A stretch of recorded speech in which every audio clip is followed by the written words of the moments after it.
ஒரே ஒரு player batting fielding super ஓவர்னு எல்லாத்துலயுமே டாமினேட் பண்ணி கேகேஆரை ஜெயிக்க வச்சிருக்காரு. இந்த ஐபிஎல் 2026 உடைய முதல் super over match KKR versus LSG. கடைசி பால் த்ரில்லரா போய் சூப்பர் ஓவர்ல போய் ஜெயிச்சிருக்காங்க கேகேஆர். இதுக்கு முழு முதற் காரணம் ரிங்கு சிங்கை தான் சொல்ல முடியும். அவர் தான் முக்கியமான காரணமா இருக்காரு. ஏன் அப்படின்னா கேகேஆர் பஸ் பேட்டிங் பண்றாங்க, 93 ரன்ஸ்க்கு 7 விக்கெட் போயிடுச்சு. மேட்ச் க்ளோஸ் அப்படின்னு நினைச்சா 6வது பிளேயரா உள்ள வந்து டோட்டலா சேஞ்ச் பண்றாரு.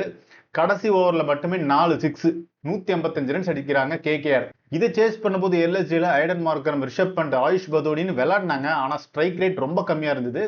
அவங்களால சரியாவே ஹிட் பண்ணவே முடியல. அங்கே ரிங்கு சிங் தான் வந்து நின்னாரு. 4 கேச்சஸ் பிடிச்சாரு. இது இல்லாம பயங்கரமா பவுண்டரிஸ் எல்லாம் சேவ் பண்ணாரு. இது எங்க கொண்டு போய் விட்டுச்சுன்னா எல்எஸ்ஜியோட வெற்றிக்கு கடைசி ஓவர்ல 17 ரன்ஸ் தேவைப்பட்டுச்சு. அப்போ கேகேஆருக்கு தான் மேட்ச் நினைச்சாங்க. அப்போ ஷமியோடைய 6 தான் டர்னிங் பாயிண்டா இருந்தது. மேட்ச் டை ஆகி சூப்பர் ஓவருக்கு போச்சு. சூப்பர் ஓவர்ல எல்எஸ்ஜி பண்ண பெரிய தப்பு, ஃபார்ம் அவுட்ல இருக்கிற நிக்கோலஸ் புரானா உள்ள கொண்டு வந்தது. அவர் ஃபர்ஸ்ட் பாலே கிளீன் போல்டு. அப்புறமா ஏடன் மார்க்கரம் அவுட், 1 ரன் தான் அடிச்சாங்க. அப்புறமா ரிங்கு சிங் அதை முடிச்சு விட்டாரு. நம்பர் 6 பேட்டரா வந்து 83 ரன்ஸ் அடிச்சிருக்காரு. இதுக்கு முன்னாடி தோனிக்கு தான் இந்த ரெக்கார்டு இருந்தது. 15 வருஷ ரெக்கார்டை இவர் பிரேக் பண்ணியிருக்காரு.